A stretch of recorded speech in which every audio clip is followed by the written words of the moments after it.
Eu quero deixar um pouco claro que nós não estamos pedindo o impeachment da presidente porque a presidente descumpriu as suas promessas ou porque a presidente tenha uma linha diferente da que nós entendamos que seria adequada ou porque a crise econômica se abateu sobre o país, né? Isso é uma coisa muito importante que fique clara. Muitas vezes se utiliza o termo estelionato eleitoral como se fora simplesmente um não cumprimento do que foi levado para os palanques. Aqui nós estamos diante de um estelionato, né, de grande magnitude, que ultrapassa muito essa ideia de não cumprimento de promessa. Tá? Muito. Eu vou tentar explicar por quê. O que foi feito, sobretudo em 2014, que é justamente o ano eleitoral? Todos os programas coração do governo, todos os programas centro do governo, todos os programas que foram alardeados durante as eleições, estavam sendo pagos antecipadamente pelos bancos públicos. Esses pagamentos por antecipação caracterizam empréstimo. A Lei de Responsabilidade Fiscal, ela proíbe claramente que o Tesouro Nacional faça empréstimo de bancos públicos. Então, já foi, na verdade não foi só 2014, começou antes, mas 2014 foi a explosão.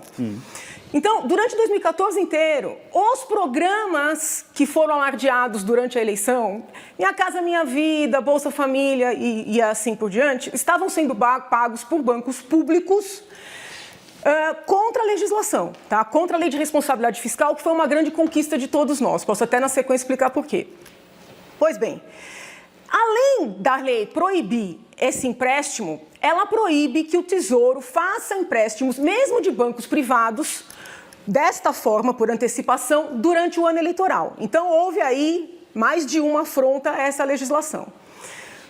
O que significa isso? Significa que quando a presidente subia no palanque e dizia, olha, os opositores, e aí eu generalizo porque houve momentos que estava um ou momentos que estava outro na frente, quando eles assumirem, eles vão cortar os programas. Porém, a presidente já sabia que ela não tinha condições financeiras de manter os programas. É diferente de você fazer uma promessa, acreditando que talvez dê, e depois você é colhido por uma crise e não dá. Ela já sabia. Por que ela já sabia? Porque ela estava utilizando um expediente proibido, claramente proibido por lei, para fazer o pagamento desses programas.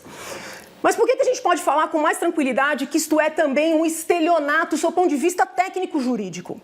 Porque, por um lado, os bancos contabilizavam esses créditos. Se você abrisse os livros dos bancos, eles contabilizavam esses créditos. Porém, o Tesouro, para que o rombo não fosse pego no período eleitoral, não contabilizava. Essa é a prova de que eles tinham consciência do que eles estavam fazendo. Consegue perceber? É muito diferente de um não cumprimento de promessa. Né? Eu subo no palanque e falo, olha, vou fazer isso, vou fazer aquilo, aí acontece uma crise econômica, eu não tenho condições de fazer. Agora, em ano eleitoral, eu adoto um expediente sabidamente proibido, não contabilizo de forma que os partidos opositores não tenham como pegar, de forma que os investidores nacionais e os estrangeiros não tenham como pegar, não é assim? E só quando você ganha a eleição, aí você dá a notícia de que o que você já sabia lá atrás que não ia poder fazer, não poderá fazer. Compreende? Então, é mais do que um não cumprimento. Você vai poder, evidentemente, apresentar mais argumentos, o assunto não vai acabar aqui. Eu só peço que você conclua para poder... Sim. Tá entendendo? Porque, assim, tem muita gente falando assim, não tem elementos. Tá sobrando elemento. Tem um monte de prefeito no Brasil inteiro sendo processado por crime contra as finanças públicas, que é o capítulo que foi colocado no Código Penal por decorrência da Lei de Responsabilidade Fiscal. Prefeito sendo processado e condenado por coisinha minúscula, né? 20 mil, 30 mil. Então, minúscula porque os patamares mudaram. Acho que para encerrar... Nós estamos falando de um rombo, se não se apurar mais, de 40 bilhões conforme apurado pela Procuradoria do TCU e já constatado em acórdão do TCU. Eu só lembro a vocês e aos entrevistadores que nós vamos continuar discutindo o assunto. Então, tá bom. Doutora, vai faltar tempo. Não, só para encerrar, acho que é importante para os telespectadores.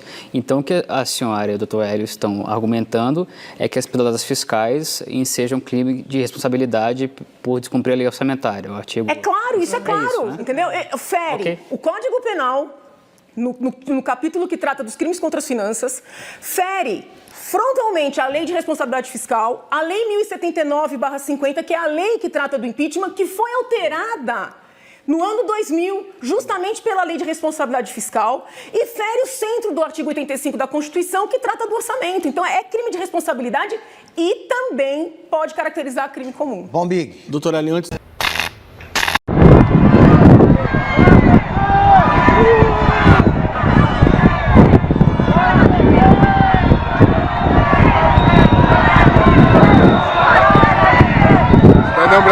Cidadão brasileiro, o povo está colocando os petistas para correr, os petralhos.